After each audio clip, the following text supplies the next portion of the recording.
It radiated the fact that I see you, you're not a threat, I'm just doing my thing.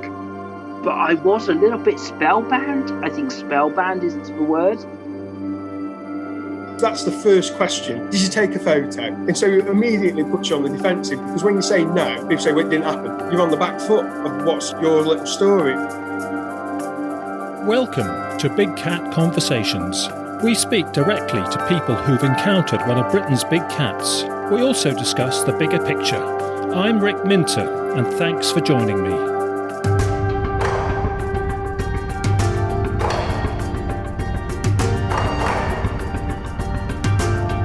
Hello, welcome everyone. We have reached episode 80 of Big Cat Conversations, and we're coming to you with this one in early August 2022. Back in episode 9, our guest was Gareth, who explained his sighting of a puma in Florida when he visited there, and a large cat which appeared to be a puma in northeast England, locally to him on the outskirts of Gateshead. I said he was probably the only person to see a puma in Britain and in their native lands. Well, I'm going to eat my words in a moment, because coming up we have reports from North Kent and from Alberta in Canada. Our guest is Charlie, who's based in North Kent. So Charlie, welcome to the show. Thanks for coming on Big Cat Conversations. Hi Rick, thanks for having me. Thanks for coming on, Charlie. And the usual opening question, before those local sightings in Kent, had you heard of big cat sightings? And if so, what had you made of them? No, I hadn't had any idea about big cat sightings even before my first experience. Wow, so it really was a complete shock to you. You'd never read about stories in the newspapers, you never heard about Beast of Exmoor, Beast of Bodmin?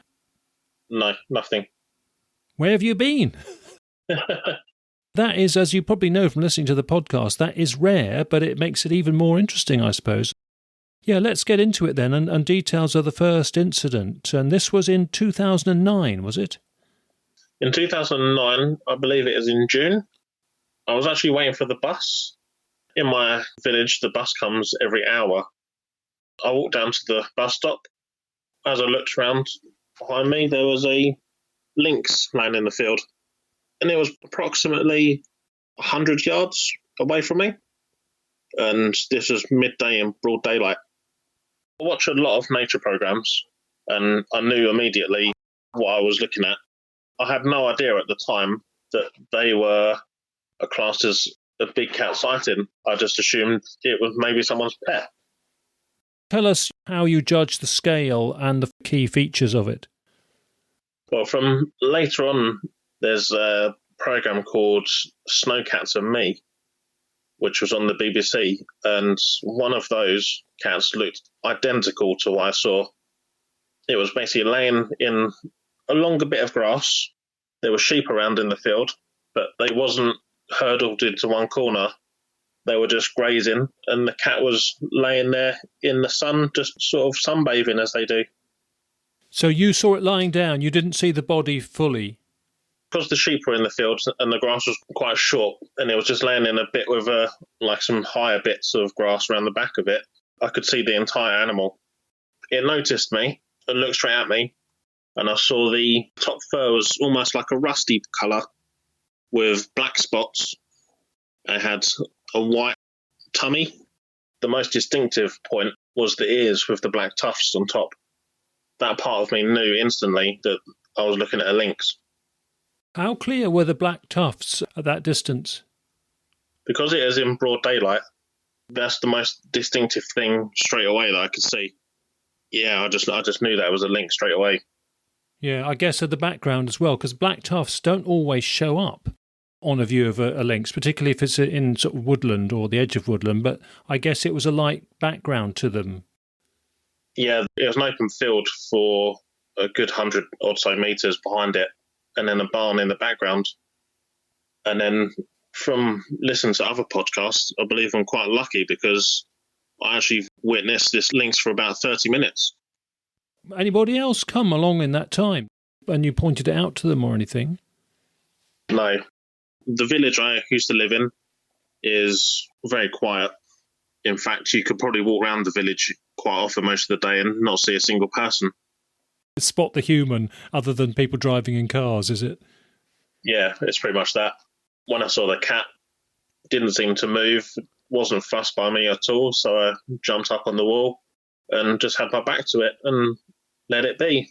At the time, I obviously wasn't aware that that was a big cat to be wary of, so I wasn't too fussed about turning my back to it. And what about the thought of taking a picture? Did you have the mobile phone, and did the thought occur to you of taking a photo? I had a phone, but at the time my phone didn't have a camera, so unfortunately I wasn't able to get a picture. At the time, because I wasn't aware of big cats in the UK, I just assumed it was someone's pet.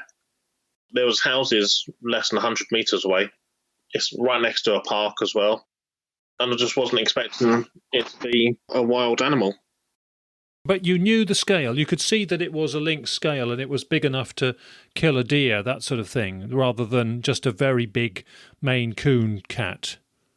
It was 100% a lynx. It was very big. And it was just resting in the sun in a field, being calm and relaxed and laying up.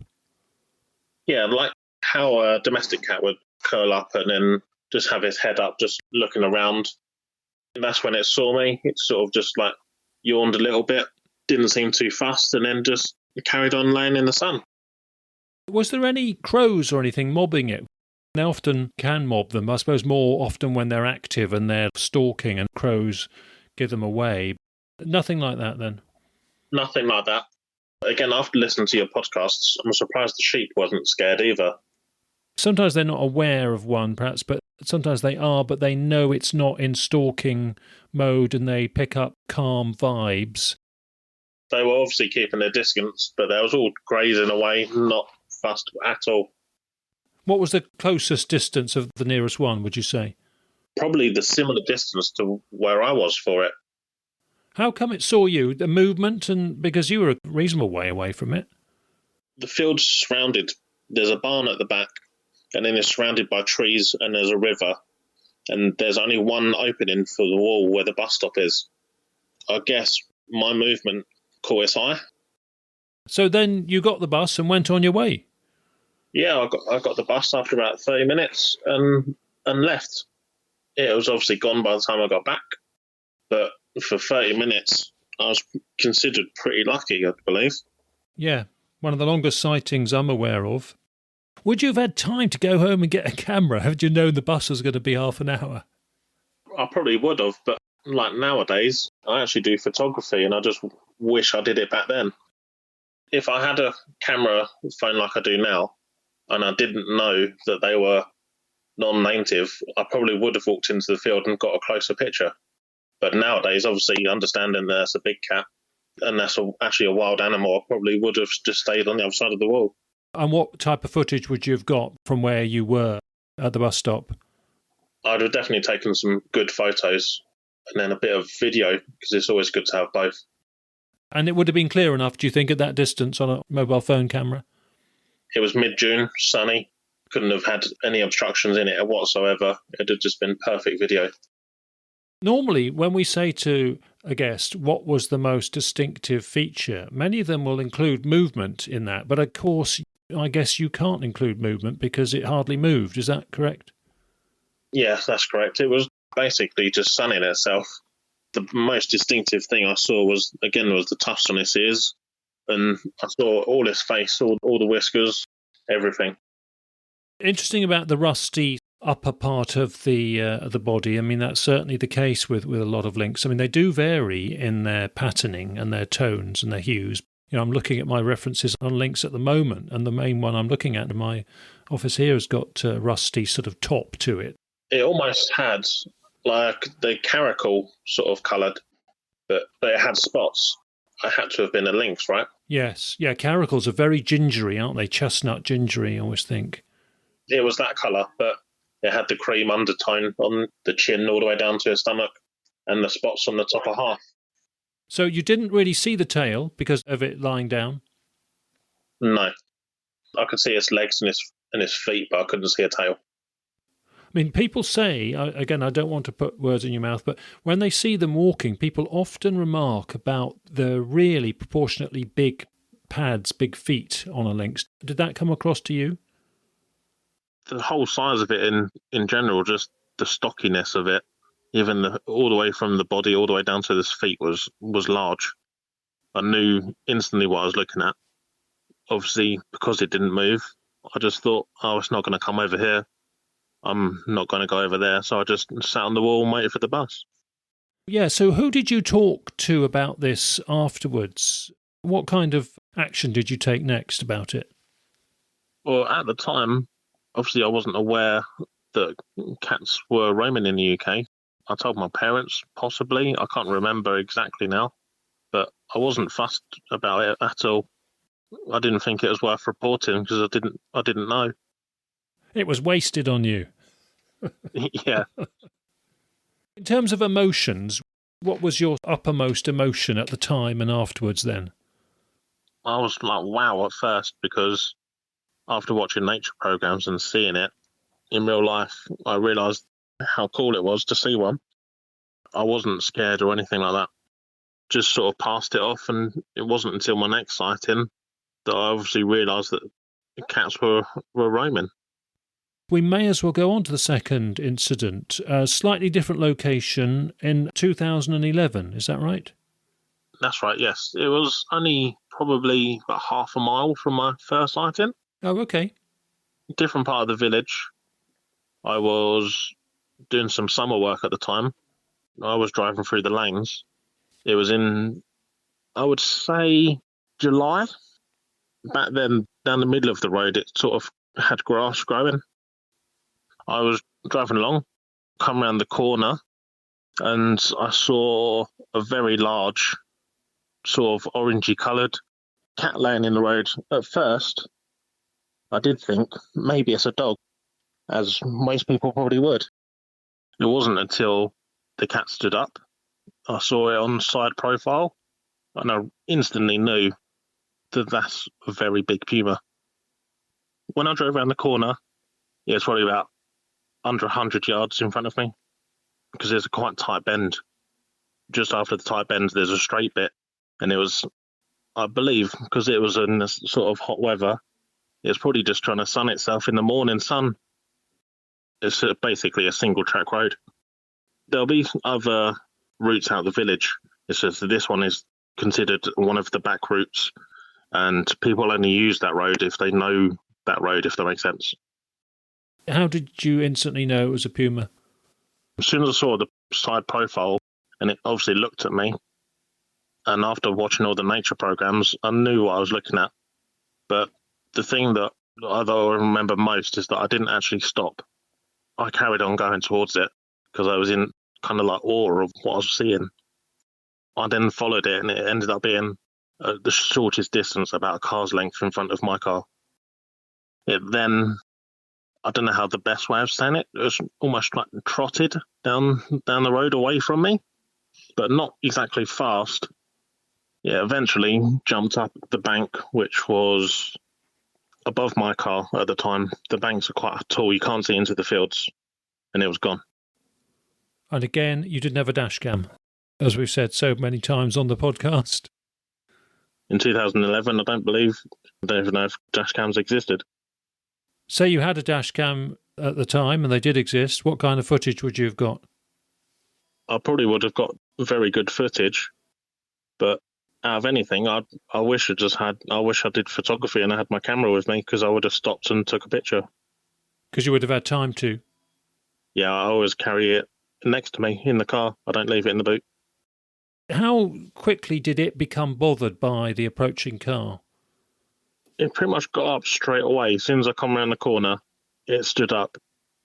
In detail, it was almost like mousy brown on top with the creamy underside. Approximately a metre tall, maybe a little shorter.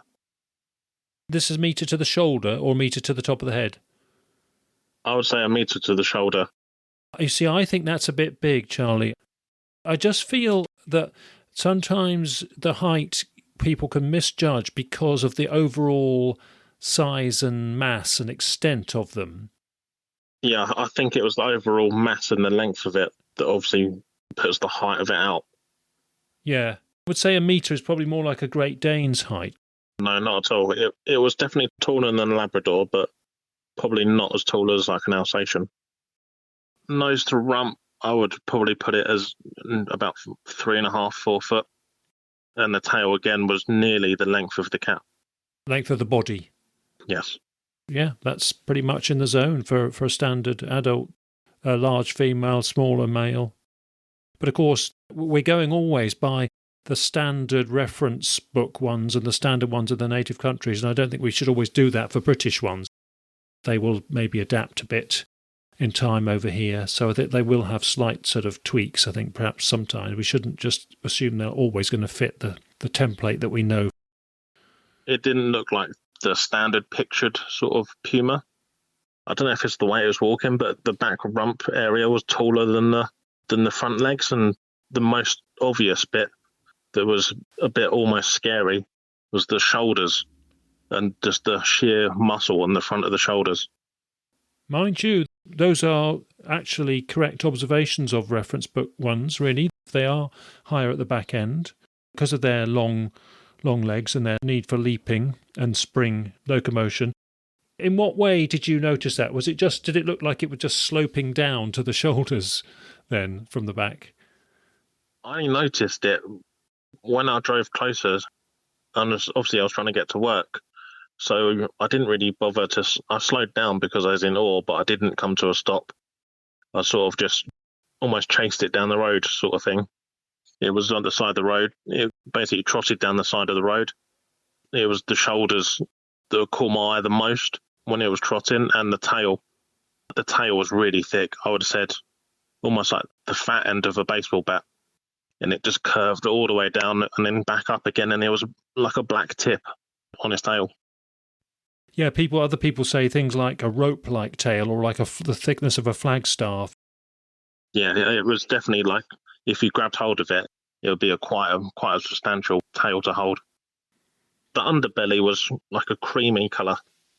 Distinctly different from the main pelt. Yeah, the top half was like a mousy brown, but almost a bit orangey. I didn't get to see his face too well. It glanced at me briefly, which I just remembered that his face was quite dark. It was darker than his main body.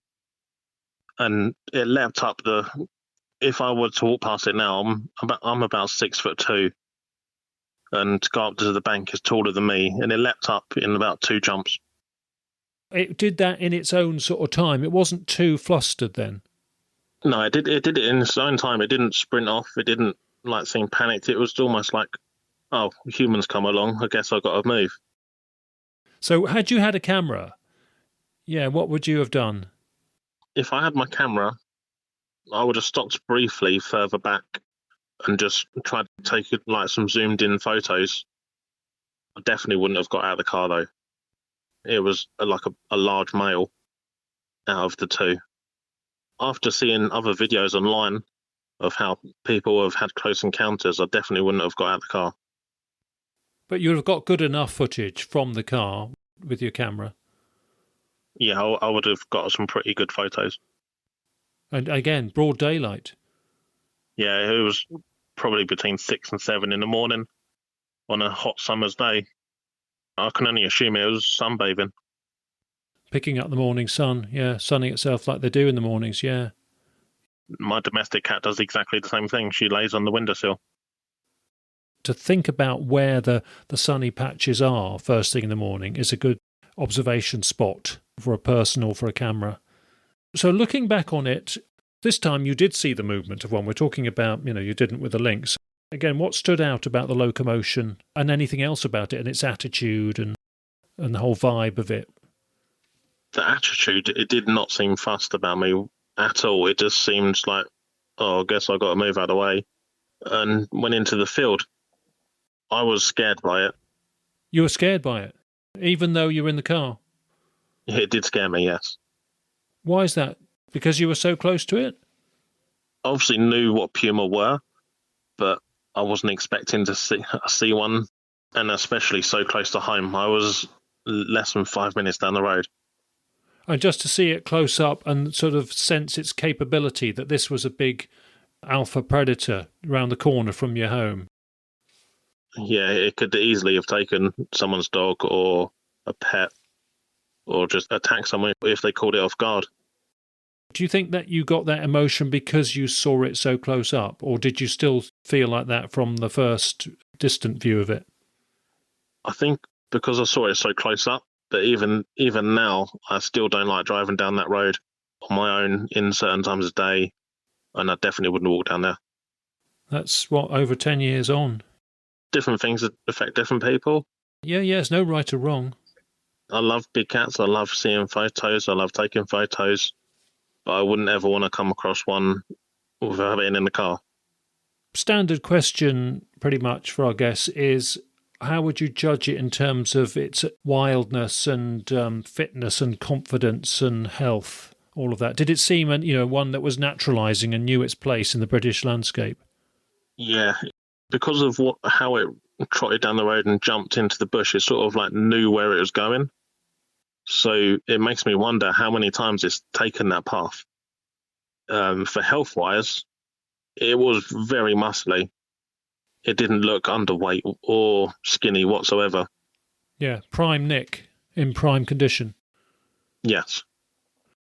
I told my bosses at work at the time, and they just sort of like mocked me throughout the day. But I did go online and have a Google because I had no idea about them. It was quite a shock to come online to find out that it's quite a common thing to be reported over the years. Although more often black. I've seen that it's commonly to see a black one out of the three, and the Lynx are the rarer ones. Yeah. I'm sure you found that there'd been other sightings in Kent. Did you see that there'd been other sightings fairly local to yours? The first thing I found a page which was called Big Cats in Kent, and I filed like a report. And I can't remember who I met now, but I actually met with someone that wanted to see where it was, who gave me some sort of insights. But what he did tell me, because the cat that I saw was only about 20 metres, maybe more, from a train line. They told me that the cats use train lines and other methods to almost like lay out their grid to move around on. And obviously after hearing other people's stories now and having more research into it, that cats are quite lazy animals and they will use the easier path opposed to bushwhack their way through. Did you hear of other local sightings? Did you start asking about, after this one, did you speak to family and friends and local people and in the pub? Did you start trying to sense what was going on in the grapevine? I did speak to family. No one doubted me at all. Mainly my friends and my bosses did mock me, and they were like, "No, you didn't see a cat. It was probably something else." But I knew what I saw. I just wish I had a camera. Especially that close. Yeah, very lucky to get that close. The whole length of that incident, how long was that for? I would have said that was between 30 seconds to a minute at most. The longest part of it is when I was almost chasing it down the road. I guess because where it jumped, it knew where it was going, and it was looking for that gap in the bush. I'm guessing it had been down there before, and it's just that time that I come across it. It went into some fields that are football fields, but they're out of the village, whereas now it's completely disused and it's all overgrown. So I'm pretty sure if you put a trail camera up, you're pretty safe to put it anywhere in that field. It'll probably pick up at some point. For rabbits, though, I can't say I've ever seen a rabbit in the village. We don't have deer either. There'll be deer nearby in Kent, won't there, presumably? There'll be deer on part of the Eddie Cat's territory in that area.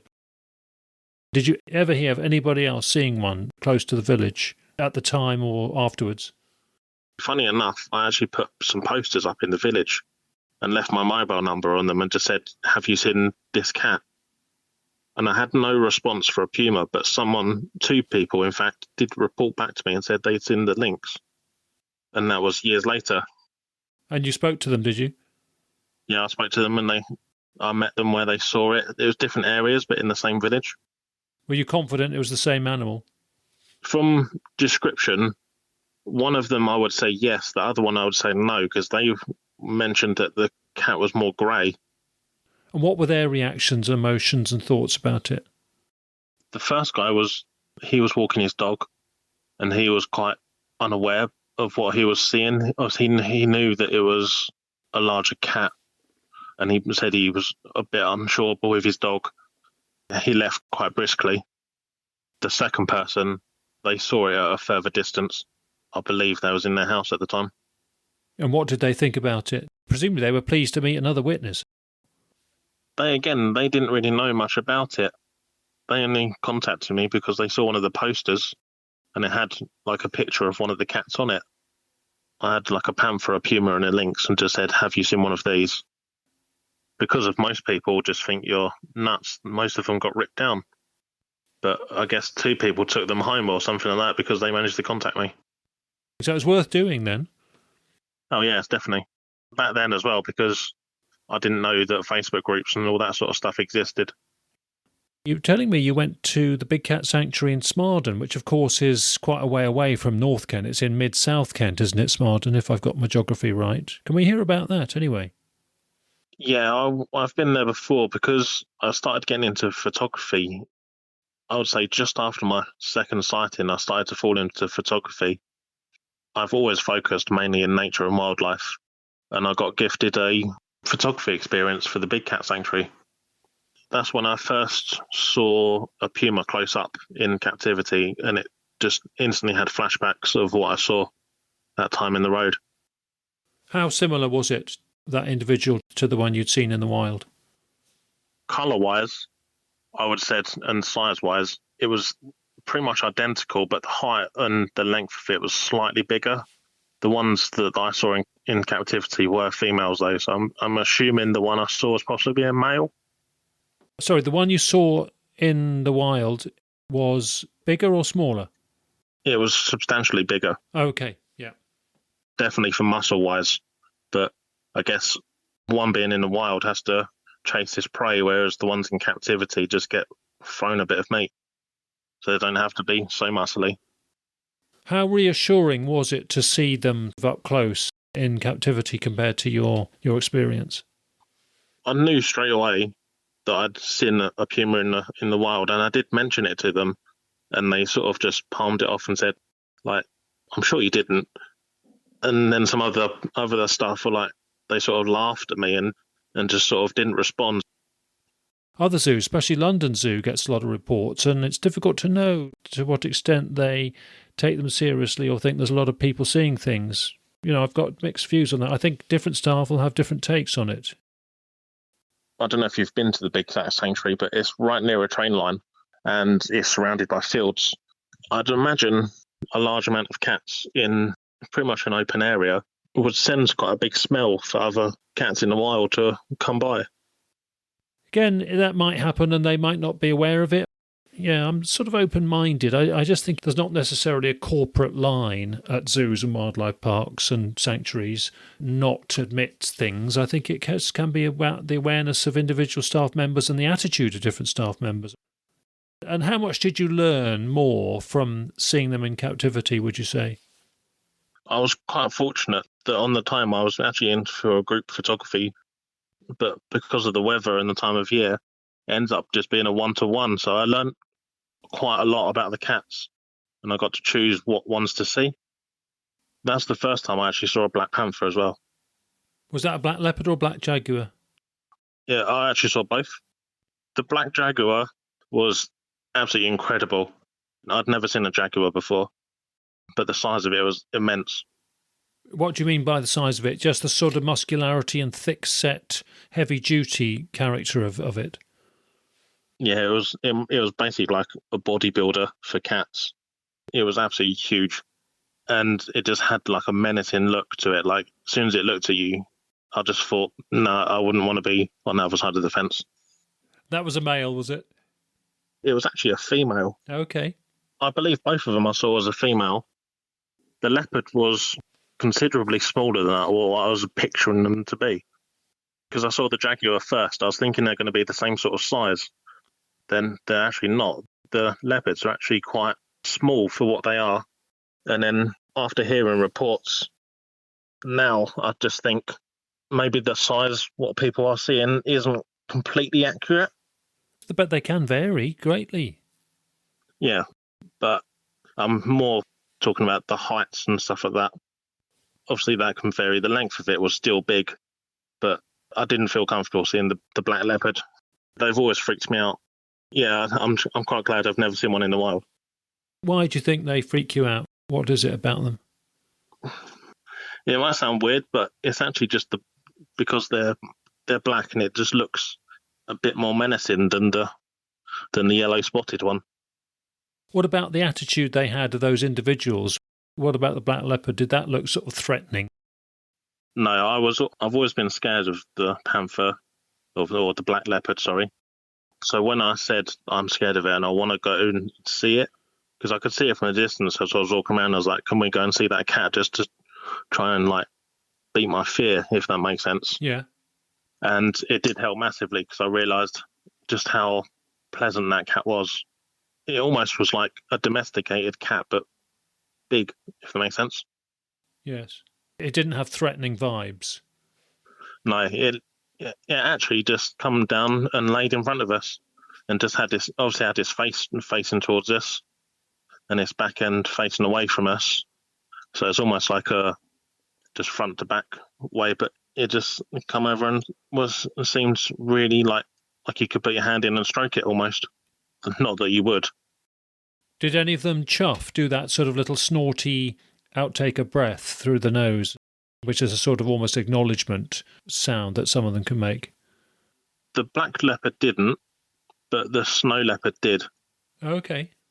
Again, that was the first time I'd ever seen a snow leopard, and that was beautiful. Out of all of them, the tigers made the chuffing sound the most. I almost think that sort of shows how good-mannered they are, almost acknowledging your presence and saying it's like an acknowledgement sound. We'll ask you about how those experiences of the local puma and the local lynx influenced you after we hear about your Canadian visits. You have family in Alberta, so you visit and you've seen other big wildlife there. So tell us all, give us a bit of scene setting for visiting Alberta then. Yeah, so I have some family over in Calgary in Alberta. I think it was my second visit. We were visiting Banff National Park. We was on our way to Lake Louise. Yeah, I've been there. Lovely place. And the very first animal we ever saw, we saw a wolf down the side of the highway. That was huge. I'd never seen a wolf in the wild before. That was a very big wolf. And funny enough, that was actually black. Were other people stopping to watch or going slowly to watch? You're actually not meant to slow down or stop because of the animals out there are quite dangerous. You're nowhere near the top of the food chain. Normally, people with sense don't stop. We did stop for other animals, so we saw elk and we saw some like the big mountain rams with the horns. I did briefly get out just to take some photos of the rams, but I didn't walk far from the vehicles because they can be dangerous as well. Bighorn sheep, probably, were they? Yeah, that's the ones. Important native breed, but the pumas can get them, of course. Yeah, that could easily be taken down by a puma. They're fascinating creatures all through the sort of western states and very low numbers in some, so they're helping them, the populations in certain places. Yeah. Yeah, so tell us about the time when you saw the puma. So we've actually been to some marshes looking for some moose. They have almost like viewing areas of marshland, so you can go a few moose. Unfortunately, we didn't actually see anything. So as we was leaving, funny enough, my mum saw it first, and she pointed to the left and said, "Oh my God, look, there's a puma or a mountain lion." And it was just stood in a field to the side of us. It was just fantastic to see them in their native country. It was only the one. It looked identical in colour-wise to what I'd saw previously, but the shape was almost like flat along the top. Was that just because of its stance, do you think? I think it's because of the way it was stood. It was sort of like just mooching through the grassland. I guess we're just pretty lucky to see it, because if it was nearer the road, I doubt you'd have seen it driving past. It was just happened we were going slow and just saw it to the side of us. What do you think it was doing? It didn't seem like it was prowling. It wasn't hunting anything. It was just mooching through. Yeah, it was just basically just having a stroll. Size-wise, compared to the one you saw, what would you reckon? Compared to the one you saw locally in Kent? It's difficult to tell because the one we saw over there was quite a bit more distance. I would have said about 150, nearly 200 yards. You could make out that it was definitely a puma, but I couldn't tell you for size-wise how tall it was. I would have said it was at least 6 foot long, nose to tail. Again, that was in clear daylight. It was just an overcast day. But not dawn or dusk or anything? No, it was still just daylight. The tail was almost a bit straighter this time. It wasn't so curled. But I don't know if different cats just carry their tail differently. I think it can depend on the type of locomotion, vibe and actions at the time. But similar thickness and length, would you say? Or did you manage to see all of the tail?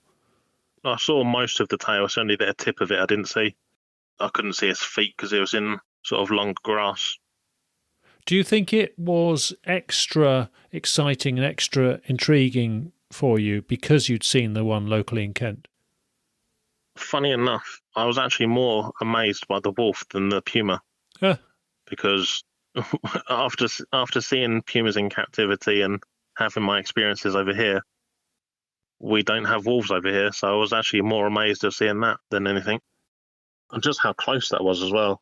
That was only, imagine having your lane, the hard shoulder, and it was literally just on the other side of the hard shoulder, very close to the highway. Very lucky, yeah. Yes, I was, similar areas. We got to see a bear. In fact, Paul MacDonald, the Scottish investigator, in his first episode, I don't know whether you've heard that, but he talks about seeing a puma near Jasper, which of course is pretty close to where you would have been.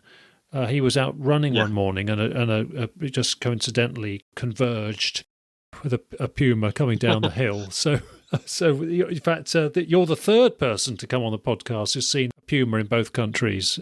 I'm certainly eating my words after telling Gareth he's one of the only people who's had that experience. Maybe there'll be more of us in the future. Yeah, and did you get in the habit, I find this when I'm over there, you tend to just call them mountain lions or cougars over there. We'd call them pumas over here. And in fact, they call them puma in South America. It seems more natural to call them mountain lions when you see them over there, I think. All my family over there just call them cougar. Mainly just one of their most common name, really, isn't it? Yeah. The researchers and rangers and people who work with them and monitor them, whatever, they tend to just for shorthand call them lions. Yes, they've got another name. It's just obviously the mountain lion bit is just shortened to lions. Oh, okay. It's what you're conditioned for, isn't it? The company you keep. How long was that sighting for? Just a few seconds, was it? The one of the puma? That was just for a few seconds because we were on the road leaving. But as you know, around there's lots of trees, so you see it for 1 second, and then it's gone behind the trees, and you'll never see it again. And of course, as I've said on the podcast, and as we know, many American citizens, even on the western side of the country, they will not see one themselves in their lifetimes, a puma in the wild. So I still think you've got to count yourself lucky if you see one there. It's like with you managed to see a bear. I know loads of people have seen bears, and I've never seen one. But again, mine wasn't truly sort of deep in the woods, which would have been nice, albeit scary. Mine was from a car on the roadside as well, and people were going slow and stopping when they shouldn't have been. I think people mainly do it just for the bears because of how overall mass of them. Yeah, and if you haven't seen one, it's a novelty thing. And I guess if you're more local and you see them a fair bit, you just drive past as normal and think, oh yeah, there's another bear. Yeah, I suppose so, yeah. Before we ask you about how this has all influenced you, we're going to have Word of the Week because you've looked up one. Can you tell us what your Word of the Week is and explain it? Yeah, so because of, obviously I've seen a puma or a mountain lion, I was trying to find different words for puma, and I come across one that was called Klandagi, which is used by the Cherokee Indian tribes, which is the word for puma, and it relates to Lord of the Forest. Thank you for that. Very good. So they revere puma, basically, with that kind of tag to it. Yes, so they related the puma and an owl, I don't know what type of owl, as the highest purity. So I'm assuming they consider them very protected and special animals. Thank you for that. That's very good. Very nice to have a local name. Of course, we've had another name for puma as word of the week, which was catamount, which is short for cat up a mountain.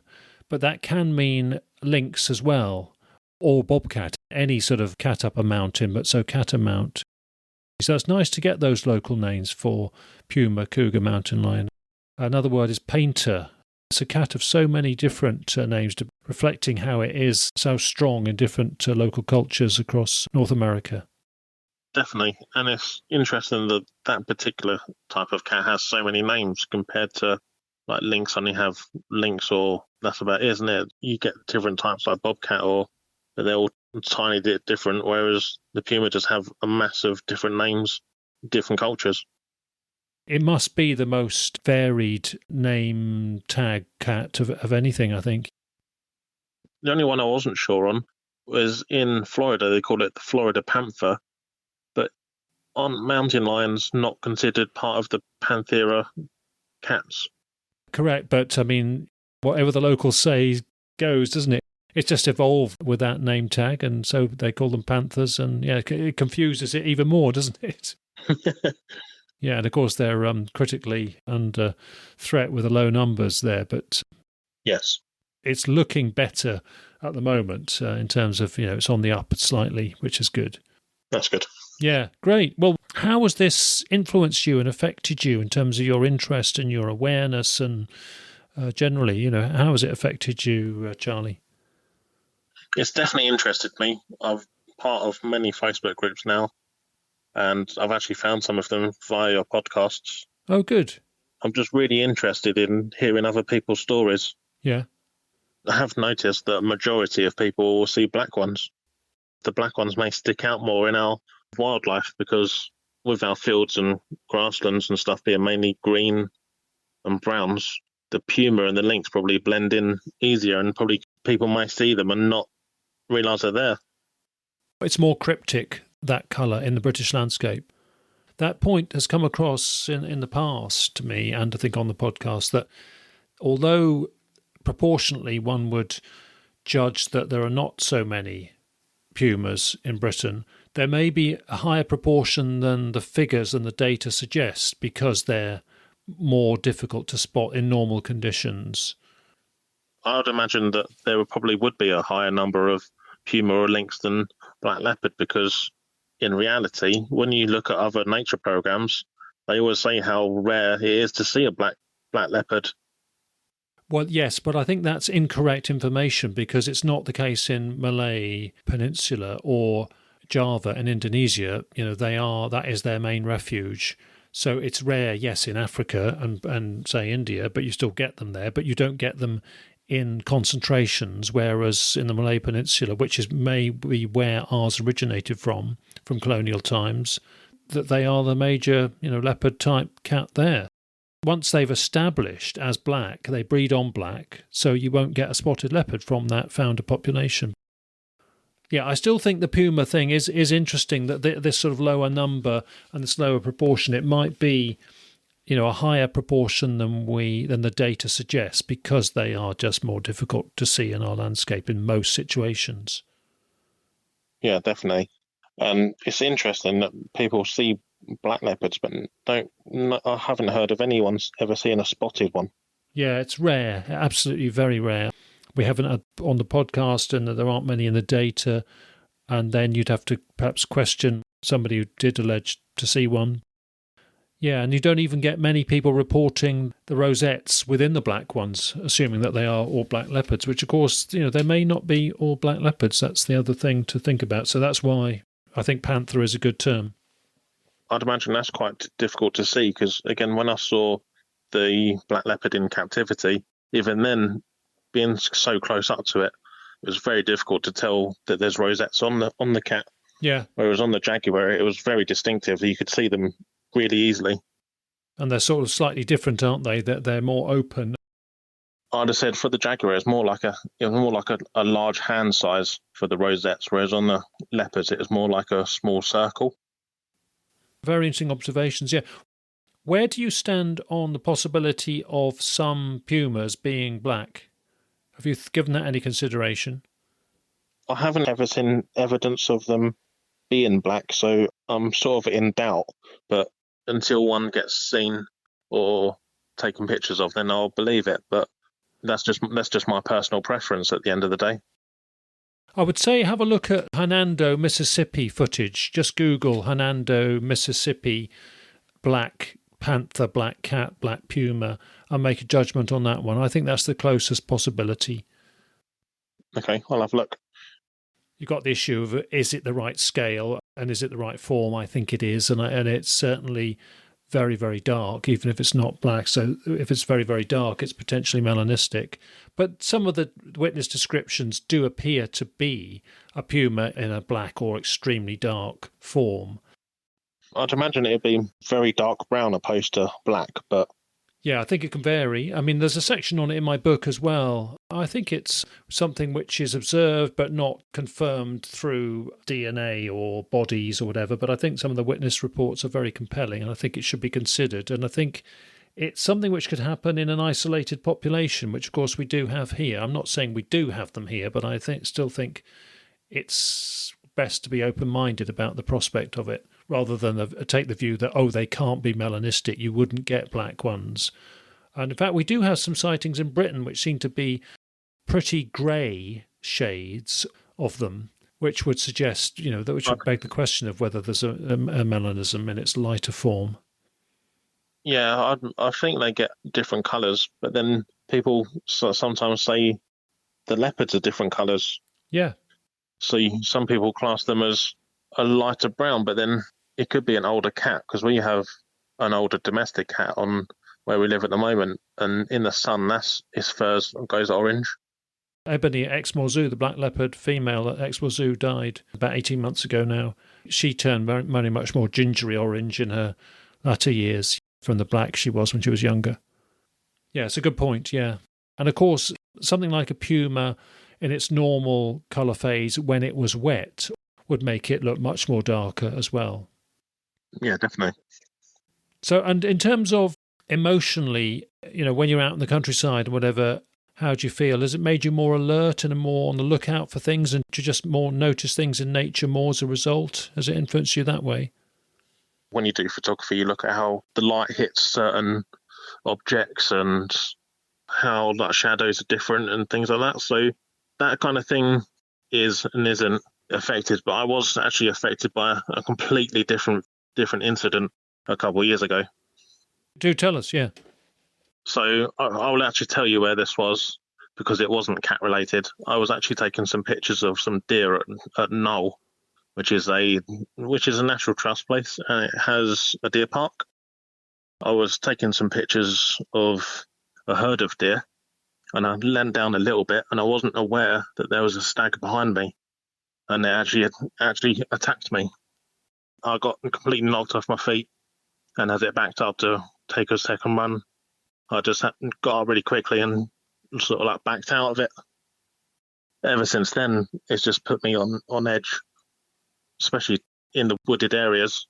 So I'm always with someone nowadays, especially if I'm taking pictures, mainly just to keep an eye out for what I don't see. What do you think provoked that incident? I'm not entirely sure. I'd never had it before. I go there pretty much every week for many, many years. I'd never experienced that, and I've never experienced it again. Was it rutting time? It was actually in January, so I think rutting time had just finished. They actually have signs up, and they do say don't get too close, but coming from behind me and I didn't hear it coming, I wasn't aware how close it had got to me. Do you know if it was a fallow or a roe? It was a fallow with quite big horns. I was lucky enough. I was wearing a large Sherpa type jumper at the time, so it didn't actually break the skin or anything like that. But if I was wearing a t-shirt, it probably could have caused some damage. Yeah, what kind of run-up had it given you? Was it more of a nudge, or was it a run-up sort of charge one? Well, I didn't even know, to be honest. It hit my left arm and like the back of my ribs. I didn't even know it was behind me until it hit me. Did it feel like it had some momentum to it? Yeah, it completely knocked me off my feet to the floor. But I suppose if I saw it coming, it probably could have still knocked me over, to be honest. Just shows you that herbivores can be dangerous, and I think part of that danger comes from the unpredictability, the lack of appreciation of what kind of power and momentum and intent they can have sometimes. You know, we think the carnivore's the dangerous one. It's the herbivores you've got to watch out, even more so, actually. Just from that one innocent, unprovoked incident, I've always been nervous just walking out and about, because you just never know. From something I thought was so like tame and wouldn't really go near anyone, they normally always run off. It's really difficult trying to take pictures of them because they always run off. And after that, I've just always had someone with me, because you just never know. Yeah, and of course, you get them in large numbers, I presume, at Knoll Park, do you? You do, yes. They're normally always near the golf courses and on the open areas. However, we always try to walk in the areas that people don't walk in, because I try to get as natural photos as possible. So you'll always find me in the wooded areas or in like the deep bracken. And of course, it is an area known for big cat sightings around that way too, isn't it? I believe so, but I've never seen anything. Also, of course, Kent itself generally is one of the key counties in Britain for big cat sightings, has been for many, many years and continues to be so. It's great to have your, cases from Kent. In fact, North Kent, I would say, perhaps has less than some parts of Kent, but which makes yours even more interesting. But, they do happen from all parts of the county. Yeah, both my sightings, I've never heard of other sightings other than the ones that have spoken to me, and I've never heard anything since. Whereas the area I've moved to now has absolutely tons of black cat sightings, and we've only been here for 3-4 months. So you never, maybe in the future, I may get lucky enough to catch one on camera. Yes. Do you use trail cameras? Don't own trail cameras, but I always, if I'm out and about, I always have my SLR with me. Have you got a dash cam in your vehicle now? I actually don't have a dash cam, no. But if I'm with my partner, they have a dash cam, so she's always recording. Maybe it might be a good idea for me to invest, especially around here. For £100 or so, give yourself a chance. If you get lucky, you may as well. They've got other uses, of course, although big cat spotting should be their primary use, but they do, allegedly, they've got other uses. Yeah. Where have you heard about the local sightings? On Facebook or through the newspapers or just word of mouth? All through Facebook. I was just, past couple of days of emailing you, I was just looking up mainly through the area I'd been previously and the area I live now. And the area I live now, there was sightings over the years, and they're nearly always black. Yeah, well, good luck in that. Photographers, as you say, you're more sort of attuned to looking at light conditions. And do you go out at dawn and dusk as well, which will give you a chance for photography? If I'm taking pictures of the deer, we always go out at first light. I don't often go too much in the summer. It'll always be out of season, so less people around. In the last year, I've twice had reports, one directly and one indirectly via Frank Tunbridge, of people watching fallow deer first light in the morning and seeing them disperse and get spooked and dart away, and a black panther, presumably black leopard, turn up on the scene having its cover blown, or that they've realised. And so people have seen them, panther stalking herds of deer. Maybe it'll happen for you. Possibly. I have heard a few people say if you want to find a cat, follow the deer. And at fawning time, at the time, calving time, the time when the fawns are dropping. Fawns are still young enough now to be a target. What about more generally and the notion of big cats possibly naturalising in Britain? Charlie, what's your take on that? You got a view on that? I wasn't too sure on the whole idea of them like breeding, but after hearing so many sightings and they're just continuous, I don't see why they wouldn't be. Our country is just so perfect for them, easily to live, and again, be so undetected, especially in certain parts where it's mainly wooded. And what's your attitude to them? Say they are naturalising, establish themselves. What's your attitude about that? It doesn't bother me too much. It would be nice to hear them be officially recognised. Obviously, some people may fear it, but having family in different countries, and like Canada, for example, it's a standard thing just to understand that when you go for a walk out in the bush that you're not top of the food chain and you have to be careful. So it would be nice to have like clarity over here that these cats do exist and they do roam anywhere in the country. But the consequences of stating that may be tricky, though, don't you think? It would be. I could imagine at least the majority of the people in the UK have gone into like some mass panic, because we seem to panic over all sorts of things. Yeah, I think it's how it's communicated, isn't it, I think? And people are made aware of them. I wouldn't expect it just to pop up in the news and just say, we have big cats in the UK just on TV or something. It'd be good to have it introduced slowly, but to become recognised, if that makes sense. Some slow awareness raising. Yes, but of course it's interesting that, say, if you were back in Alberta in the Rockies, you could go hiking all your life and still never see one, even though there are signs about them. So that's the dilemma, isn't it? It's the invisible ghost cat, which is why it's got it's revered and got all these different sort of names and things. They are just so furtive in their nature. 100%. And again, with anything in wild, really, the majority of things hide from humans. If they see you coming, or they might even see you long before you see them and they'll be gone. Great. Well, it's been so good to hear both the Kent perspective and the Alberta, Canada, Rocky Mountain perspective as well. So thank you very much. I'm sure listeners found that all very valuable. And anything else we've not covered that you wanted to touch on before we sign off? For cat-wise, I think that's everything, really. Yeah. I would just note that I had heard through some of the other podcasts that people say how often they don't see a fox and stuff like that. Whereas in the village that I used to live in, where I saw the cat sightings, you're going to see a fox pretty much at least once a day. And it doesn't matter what time of day. We used to have foxes in the garden during the day. You get badgers a lot and hedgehogs and stuff like that. So we get quite a variety. And some people have never even seen a badger other than on the roadside. Well, I would say around where I am, actually, it's only on my trail cameras, really, that I see. I mean, I do occasionally see foxes.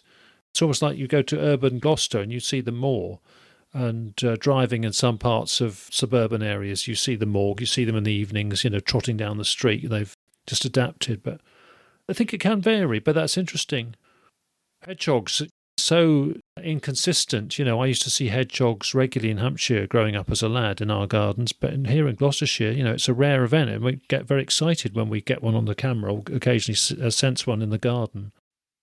Yeah, I just suppose it's just the area you live in, really, because I hardly ever see rabbits or deer wild around here. I've only had a very few experiences of deer, and that's when they just run out in front of you. Other than that, I've never seen them in the fields. Yeah, British mammals and established mammals in Britain, yeah, they can vary. Do you have other places you go to for your photography, or do you tend to stick to places where you're going to see big mammals like deer? I actually take pictures of lots of landscaping, so I will travel most of Kent and Sussex, but I also do some night stuff as well, so I normally go mainly to built-up areas for that. Could we possibly have a couple of photos from you on the website for this episode? Yeah. Your choice, really. That's no problem. Yeah, that'd be nice. Yeah, we need to illustrate this episode somehow. You could decide, really, and we'll put something on by the time we've edited this and got it out, ready for release. We'll get something ready on the website. It could be your choice. I'll share some deer photos with you if you like. At least it'll be something mammal-related and not just a random landscape. Yeah. Do you have an Instagram? How do people see your photos? I post everything on Instagram nowadays. Well, we'll put a link to your Instagram account then. It was a pleasure talking to you. Yeah, thanks so much for coming on Big Cat Conversations, Charlie. Great to be part of the podcast.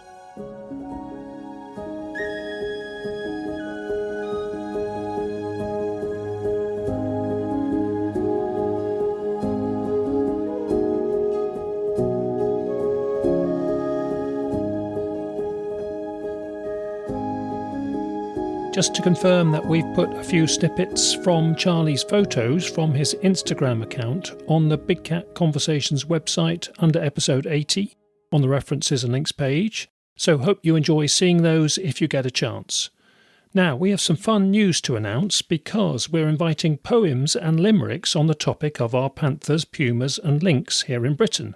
We will put all the entries on the website for people to read, and as part of an episode, hopefully in late October, we will read them all out, and then we can all vote for our favourite poem and our favourite limerick in December. There will be prizes for the 2 winners and the runners-up. We'll have more information on the goodies to be won next episode. Hopefully it will be a bit of fun to hear people's contributions, and maybe poems are a neat way of raising awareness on the topic. If you don't think you're a natural poet like me, maybe try a limerick. I forced myself to come up with one, and it's not for entry in the competition, but here goes. The British big panther, all black, fools stalkers who lack the hard facts. He gives them the slip with their lures of catnip, while friendly locals brush over his tracks. Hopefully that's just about passable, but I'm sure there'll be some more classy ones submitted. Now, there is a poem which I'm hoping will be entered, and I've got permission to read it out now anyway. It's from Chris, who is a very experienced investigator here in Gloucestershire, and he's obviously got hidden talents as a poet too. So here it is. An exciting thing to be interested in, these elusive, mysterious cats. From dodgy prints and eaten deer to very hairy scats. Blurry photos, witness reports, and different people's views. I suppose one day we'll see them on the local evening news. But in a way I wish they'd stay, the enigma that we chase, so long as just once, before I die, we may meet face to face. So great stuff, Chris. That does set a benchmark, perhaps. And although I'm suggesting people's contributions will be about the British big cats, if you're listening from overseas, somewhere like America or Australia or France or anywhere, and you want to file one about your own country's mystery big cats, we'd love to have those as well. They will all be read out and all be in our voting choices in December. The deadline for emailing your poem or limerick is 15th of October, so you've got a fair few weeks. We'll have more reminders nearer the time anyway. In terms of reading them out as part of a future episode, back by popular demand, we will have Corin and Paul Ramsden, who did the great double act on big cats recently for the BBC's listening project. And Frank Tunbridge will chip in reading some as well. Frank is very swotty on these things and he's already done one, so I'll read that one out next time. So if you fancy yourself as a panther poet, email one in. The email address is on the Big Cat Conversations website and it is rick@bigcatconversations.com. In mentioning Frank Tunbridge there, his big cat investigations are discussed in a long feature article in the summer special edition of The Economist magazine. It's in print form in the shops at the moment in August 2022, and it's also available online. We put a link to it on the website under episode 80 on the references and links page, and it's worth checking out the piece anyway for the simple but clever photos throughout the spread of the article. I'll let you see how they've been done, but they help you imagine a black leopard or panther in different parts of the British landscape. So thanks to The Economist for a very respectful piece all about the emotions and the complexities of investigating big cat reports. OK, for our next episode we are back in South Wales. We've got 2 reports to hear about, and one of them involves the lynx-like cat that many Facebook members here in Britain have been discussing recently. That's because of the interesting photo and short video clip that Mark the Witness provided. If you've not seen them on Facebook, we'll have those images available to view on the website next time, and we will discuss the scaling exercise that Mark is doing as a follow-up. People found Mark very helpful on Facebook, so it will be great to chat with him as part of the next show.